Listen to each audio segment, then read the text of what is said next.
Welcome back. Proverbs 8 tells us of the virtue of wisdom.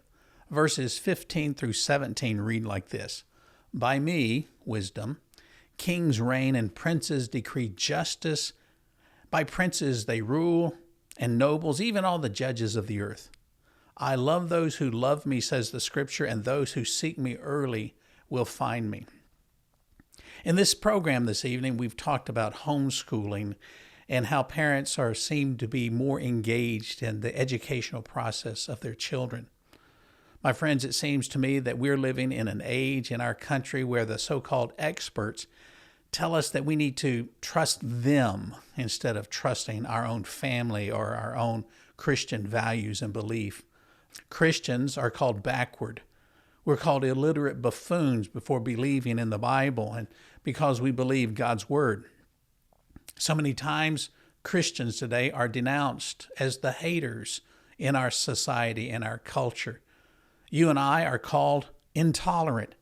Yet it seems to me, my friends, that the so-called tolerant people are not very tolerant of us in our belief. Those people who say that they clamor for justice for all seek no justice for us at all. God's wisdom should be our standard for life, should be our standard for living, and it should be our standard for our future. And this standard is not just for the family, it should include the standard for the government as well. There is no dispute among the real haters of our society today, except when they look at the Founding Fathers. They say that the Founding Fathers were backward slave owners that were filled with venom and a viciousness, and that we shouldn't even be following our Constitution today. The educational system of our society today says that we should be teaching critical race theory, and that CRT is a devious attempt to say that there is no worth in the individual and that we should all follow the collective, whatever the collective is that they deem is necessary.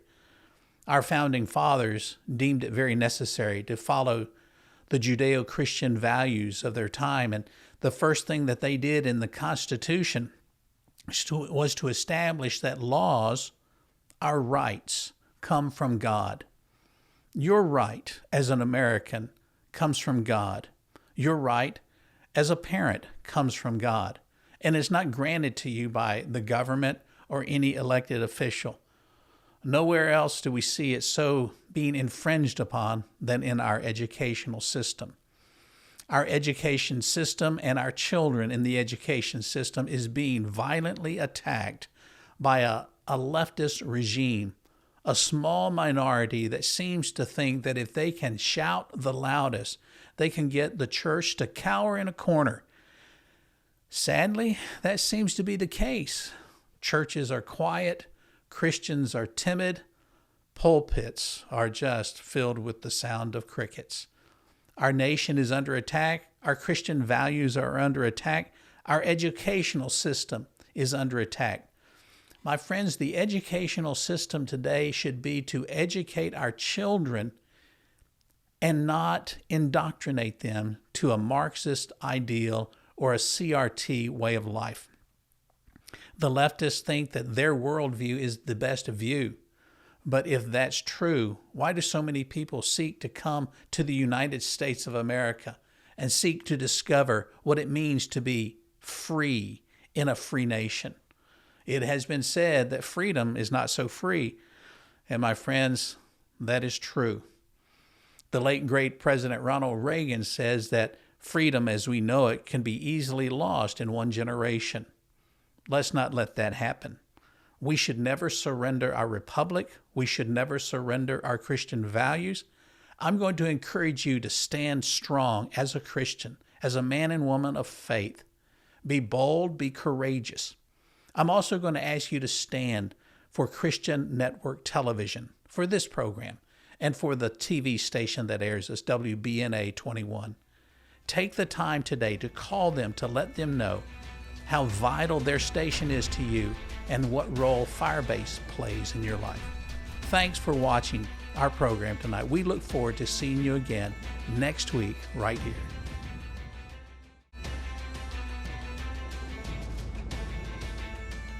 Welcome back. We are so delighted you decided to stay tuned. We're talking with the Born-Traegers this evening, and we're talking about homeschooling. And I've got to be honest with you, I did a little research, and I discovered there is no shortage of information about homeschooling and our education system. Let me just indicate a few things for you. From the Family Research Council, Tony Perkins, the president, a friend of mine, he's talking about the National Endowment for the Arts. And he says that they are working, basically saying that they're not supporting critical race theory, but in essence they are. Larry Elder in California says that there is bad K through 12 public school systems, and he's talking about the public school teachers are putting their children not in public schools, a large percentage of them. And here's the real shocker: is that there's a San Francisco gay men's chorus that began, and this is from Todd Starnes, published a song that was on video, and it's already been removed. And I'm not going to, it's so perverse, I'm not even going to read it to you, but it basically says that the homosexual community is coming for your children, and they are going to convert your children. There is no shortage of wickedness, it seems, in our land today. And as a believer, I am a strong believer that Jesus Christ is the way, the truth, and the life. With our topic discussion here this evening, we spoke about homeschooling, and Heather and Rick have been telling us about how they transitioned into homeschooling and how that's impacted their life. I want them to discuss a little bit about that. Rick, you made mention earlier about when we were talking about critical race theory, and Heather, you were talking about the name of the organization. I apologize. It's Home for His Glory. Home for His Glory. I'd like to hear a little bit about that, about Home for His Glory and how people can be involved in it, and the danger of CRT, critical race theory, for our children, and the indoctrination that's coming from the government-run school system. As Christ would have us do, we would teach our children so that they learn young, and when they grow older, they're not going to part from it. Right. We're bringing out the kind of teaching that we know that they should get. Our government is just pushing in the whole idea of taking religion out of that child's life, out of that child's learning, their scope. And in fact, that's one of the in the Communist Manifesto, that's one of the, I guess, goals of the communist rule, is to pull out religion and also get control of the child early. Yeah, and one of the things that I see within the CRT, and I don't know if I want to call it a movement or a cult, or all I see it is that it's dangerous. And we're having people that are saying, you Christians are just backward people. You shouldn't be afraid of this. And it's like, there's organizations that are teaching against whiteness right now. And it's like, for me, it's like, okay, yeah, I don't understand that. I don't understand why they're focusing so much on that. And with the danger of the critical race theory, basically by saying that there is, being a white person, you are intrinsically racist. And they're saying that our nation and our education system on Christian values, we promote racist ideals. But that's not true at all, is it? No, it's not. We're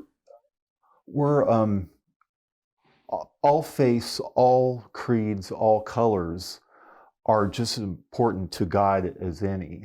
I think the idea of CRT is we're teaching our kids, our adults, to hate our country, to be ashamed of what we are, ashamed of our flag, ashamed of what our culture has given us. Our fathers went. But it's also like we even start to apologize for being a Christian. Exactly. I'm sorry, I'm a Christian. That seems to offend you, but I don't want to be offensive. And our Lord, his gospel is exclusive. He is the only way, and a lot of people take umbrage with that. And I find that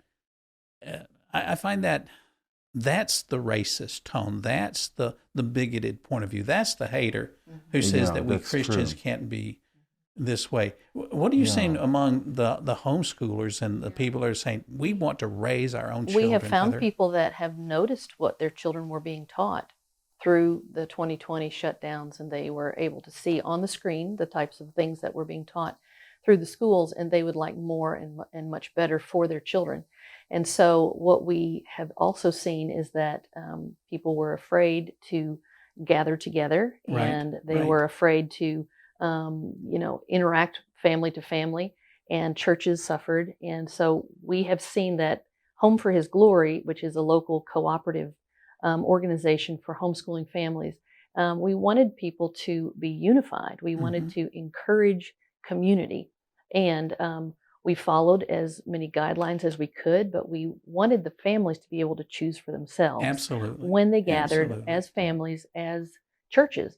And so we see that that is one of the most important parts of a homeschool cooperative like Home for His Glory, is that you have an opportunity to meet with others, and then you can together decide the types of courses you would like to take, what I would like to teach, what someone else could teach my children. Those are all things that I think God moves within His church for those purposes. You know, when I was in high school, I read George Orwell's 1984, and you know, the mantra "Big Brother is watching you." I never would have dreamt it, and you know, as a country boy, who would have thunk it that Big Brother has become a reality, and he seems to be ever watching over us.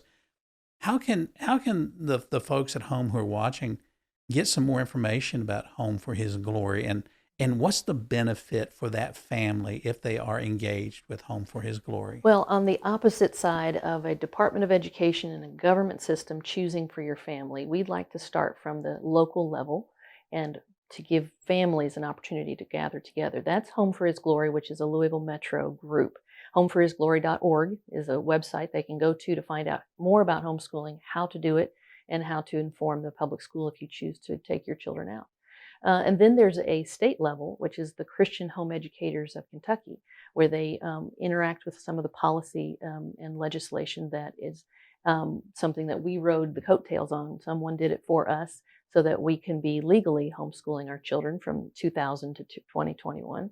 And then we also see that at the national level, there's an important role that Homeschool Legal Defense Association provides for families, where they are just helping families know what the different states' requirements and laws are that are on the books, so that it can continue to be legal. I just read that about the legal defense there from the article from Tony Perkins, and I found that absolutely compelling.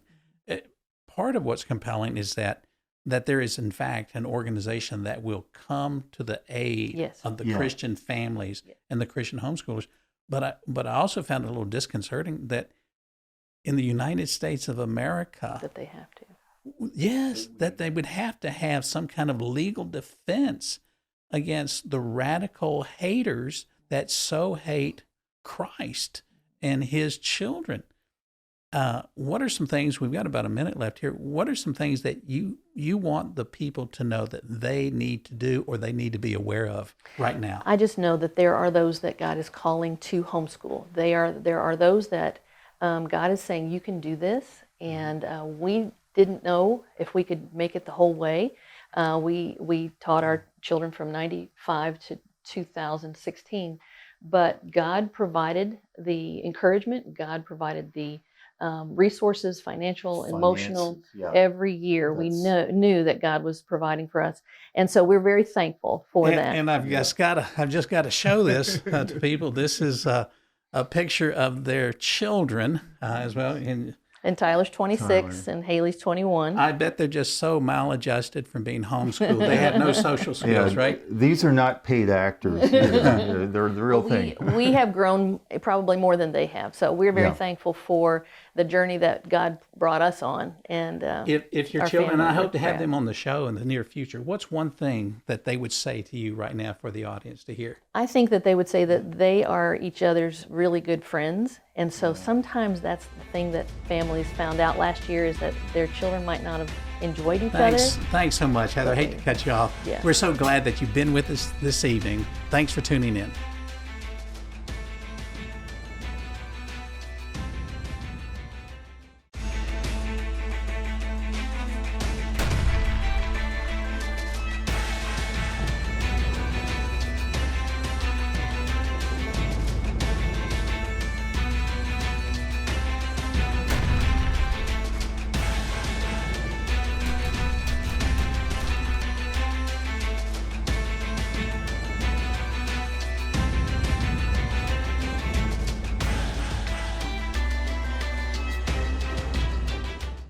Tonight on Firebase, we discuss homeschooling, a recent Epoch Times article that I just picked up this week in the Life and Traditions section talks about schooling. Here's the headline: How to Avoid the Planned Mediocrity in Schools.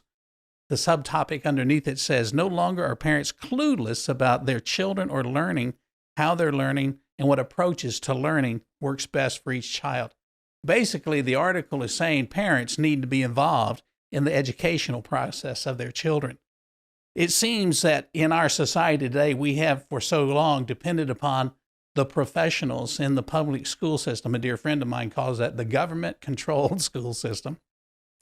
And when I was a kid, obviously, it seemed as if that was a pretty good school system. But today in America, it seems like our children are not being educated, but indoctrinated. And when they come home from school, the indoctrination that they tell their parents is absolutely the opposite of the family-friendly values that they have espoused in their own home. Tonight, we welcome Heather and Rick Borntrager, and I want to call them our personal experts on homeschooling. Welcome to our show tonight. Thank you, Gary. Thank you. It seems that with people wanting to get rid, or I shouldn't say get rid of, back away from the government-run school system, as my friend calls it, parents are becoming more engaged with their own children. A recent U.S. Census survey here in May of 2021 says that the homeschoolers in the United States has almost doubled to what it was a year ago. Some of the reasons that we're told is that it's because of the coronavirus or people being locked at home for some reason. But in reality, the research that I've read says that parents are wanting to gain more control over what their children are learning. And one of the articles that I read from says they don't want to leave the education to their children to strangers who don't espouse their values. Tell us about your journey from public school to homeschooling, if you would. Yes, I was a public school student, and Rick also. And so when we thought about when we first met each other, we were in college, and it's interesting a way that God directed our attention to a family that was already homeschooling. So I was studying education, Rick was studying engineering, and we watched this family interact with each other, and I thought, that's what I want for my family someday. And so as we married and had our first son, we were looking at a very large public school system where we were living in a large city at the time.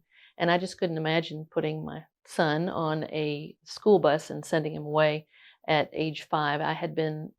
I believe God had called me to educate my children at home. Right. And so with Rick's blessing, we definitely embarked on a journey that changed us over 21 years of educating our children. So we really believe that God called us, He prepared us, and He showed us a model of how to. You know, before the interview, you told me you had taught in the public school system, and did that include Christian school as well? And for how long? How many years did you do that as a teacher in the school system? I taught as a substitute in a North Carolina public school system and here in the Louisville Jefferson County Public School, and I did know that that was not what I wanted for our own children. And then God had me graduate with my teaching degree, and I worked at Christian Academy here as a private Christian school here in Louisville, and again, dreamed that God would give us children. So that last year, that 4th year I taught, we were expecting our son, and so that's when I stayed home full time and prayed that God would help provide for us, and He certainly did. Rick, what was the kicker for you to say, honey, sweetheart, my precious wife, let's educate our children at home?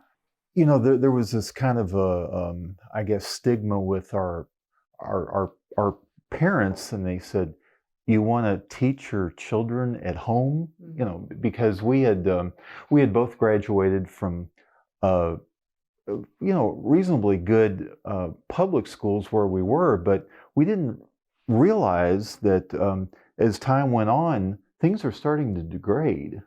You know, and when you say degrade, by what do you mean degrading? The education or what they were learning? Not the education, no, but the influence of what we can control, our values, our ethical things that we hold dear, and especially what we had learned in college. Right. And just that amount of time, our parents would say, well, we went to ABC High School, or we went to Right. ABC Right. High School, whatever.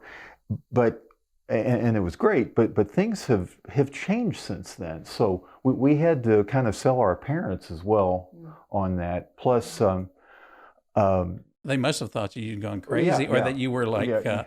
part of the LSD crowd from the late 60s or something. Yeah. Well, they definitely had a better education than we had. It was and then progressive, we, exactly. it's like the frog in the pot that keeps on Right. the Right. water heating up and you don't realize it over time. But at the same time, we just really felt like we wanted to talk to our children about our faith on a daily basis. Wow, that's We wanted awesome. to incorporate God's That's word awesome. and the Bible into our instruction. And we knew that that would be at a premium price in a private Christian school, even though that is still part of the curriculum in a biblically based curriculum. Right. But we wanted to be the ones to direct the discipleship of our children. Did you find that in the public school system, and it could have been through an experience or just an observation or speaking with friends, that there was something that was in stark contrast and difference to the values that you espoused, and I'll just say on Sunday versus the rest of the week? Well, we did not want to divide our lives into sacred and secular. We wanted to have our faith a part of everything. And so when I was substituting in the public school, I saw children that were speaking and acting in ways that I did not want my own children to be able to emulate. Right. So it was something that I didn't want, the corruption of the character of that child to be a part of our family that we'd have to debrief, we'd have to undo. And so we were just very thankful for the freedom to do it, because many people had gone ahead of us Right. to make homeschooling a lawful, free thing that we could choose for our family. And again, it was a choice. But then there was, the family that we saw in our campus ministry that we saw modeled in front of us. So we saw in real life what it looked like. And then just the stability of our families. Rick's parents were married for 52 years. My parents were married for 60 years. And so we just knew that home was a good place for us. You make mention about the homeschooling, and I came to my mind that, the largest percentage of people or nations that homeschool are Australia, Canada, the United Kingdom, the United States, but there's one country that jumps out at me because my wife is German, that it is illegal to teach at home, and that's Germany. And that's from 1919 that was a law created in Germany that's still on the books. And as recent as 2018, 2019, there's a family that tried to immigrate to the United States because they wanted to homeschool their children in Tennessee, I believe. And then they were either reprimanded or kicked out or said that they had to go back, and they were forced that they could not teach their children according to their own religious beliefs. What's the danger in our country if we don't stand firm on, these are my children, I want to be able to educate them in my faith? Do we just turn them over to the state, and the state says, now we've got control of them and you get out of the way?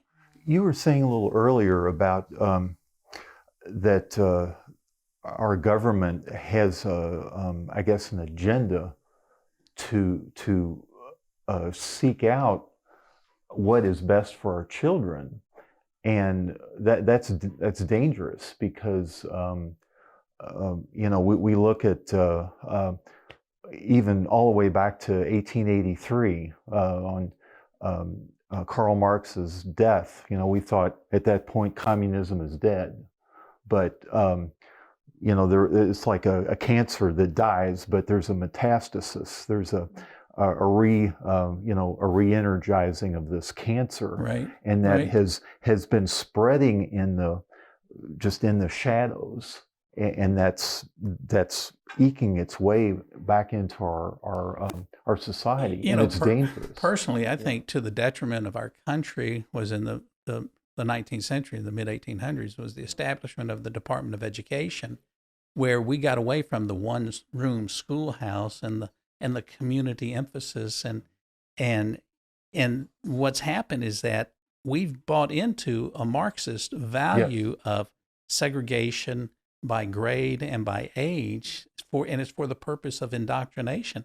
What can happen to a country if, and this could just be a personal observation, what can happen to a country if we allow that indoctrination to continue and we remove the Christian rights of Christian families? Well, I really believe that the scriptures teach that God has established the family, and the family, it's the parents are responsible for the education of their children. So if we give that over to an outside agency, then those people are not sacrificially committed to their children. And we are. And so we would like to be able to maintain the freedom to choose for ourselves how our children are educated. And there are many ways to do that. And home is just one place. But I do believe that it is a freedom that's been hard won for us. Yeah, that's absolutely refreshing to hear. And we've got about 30 seconds before we go to our break, but you're involved with an organization where you're helping people to become homeschoolers or educate them. And is that correct? Yes, Exactly. yes. And what's the name of that, It's and what's your called role? Home for His Glory, and it's a local homeschool support group for the Louisville metro area. And we definitely would encourage people to check out that website, Home for His Glory. Oh, that's awesome. We'll be right back. We're talking with Rick and Heather Borntrager, and this, for me, is an interesting subject about homeschooling. Stay with us and come right back after the break.